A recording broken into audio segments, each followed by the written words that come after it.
Right now, someone, somewhere, is finding your email, your old passwords, your phone number, your home address, and they haven't hacked anything.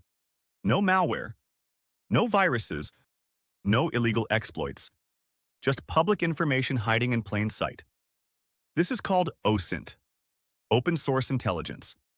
And today, I'm giving you the exact 10 tools real ethical hackers, penetration testers, and cyber investigators use to dig up information most people think is invisible. Stick around till number 1, because that tool alone can map out an entire company's digital footprint in under 5 minutes. Let's get in. Quick disclaimer. Quick note before we dive in. Everything here is legal, publicly available, and used every day by cybersecurity professionals, journalists, and law enforcement. This is for ethical hacking, red teaming, and self-protection. Learn how attackers find information so you can defend against it. Never use these tools against systems or people without permission. Now let's break down the list. Number 10 on our list. theHarvester. This is one of the first tools every OSINT hacker learns. It scrapes the internet, search engines, PGP key servers, and public databases to pull emails, subdomains, IP addresses, and employee names tied to any domain.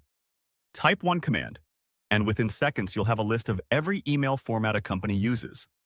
For a penetration tester, that's gold. It's the first step in mapping an attack surface.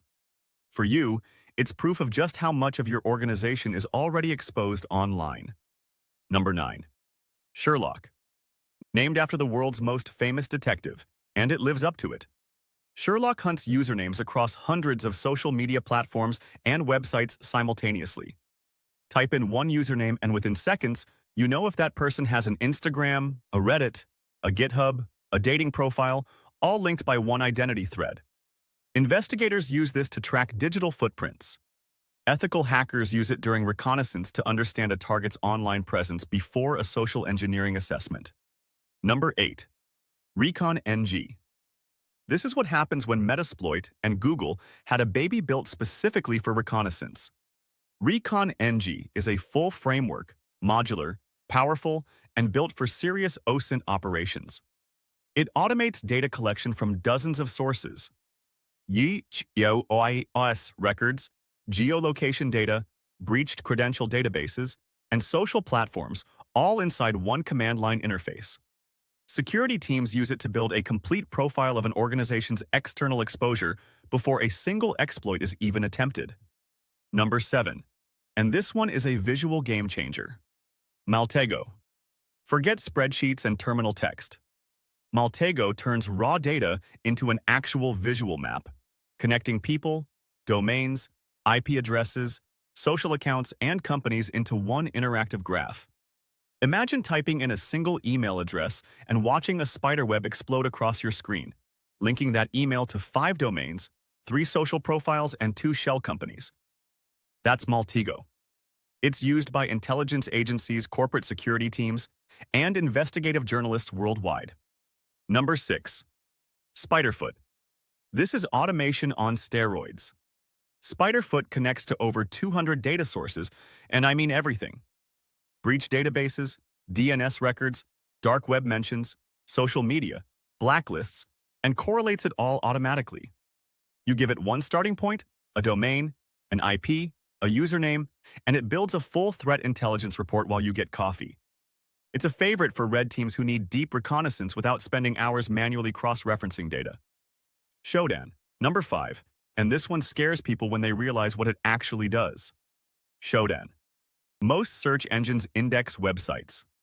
Shodan indexes devices, security cameras, routers, industrial control systems, smart fridges, unsecured servers, anything connected to the internet. Type in the right search query, and you can see thousands of exposed webcams, unprotected databases, or vulnerable IoT devices, all sitting online, unguarded. Ethical hackers use Shodan to identify exposed infrastructure before attackers do. It's often called the scariest search engine on the internet, and once you see it in action, you'll understand why. Tool number 4. Google Dorking. Number 4 isn't even a tool. It's a technique, and it's called Google Dorking. Using advanced search operators, things like site, file type, In title, you can force Google to reveal files, login pages, and directories that were never meant to be public. Leaked spreadsheets, exposed configuration files, unprotected admin panels. This is often called the original OSINT method because it uses nothing but the search engine you already use every day, just weaponized correctly. Tool number 3. Have I been pwned? Number 3. Have I been pwned? This tool checks whether an email or password has appeared in a known data breach. Ethical hackers use it during assessments to show clients exactly how exposed their credentials already are. Type in an email, and you might find out it was part of 5, 10, even 20 different breaches. LinkedIn, Adobe, Dropbox, years' worth of leaked data sitting in criminal databases, just waiting to be exploited by credential stuffing attacks. Tool number 2. Wayback Machine number 2. The internet never forgets, and this tool proves it. The Wayback Machine. This archives old versions of websites going back decades.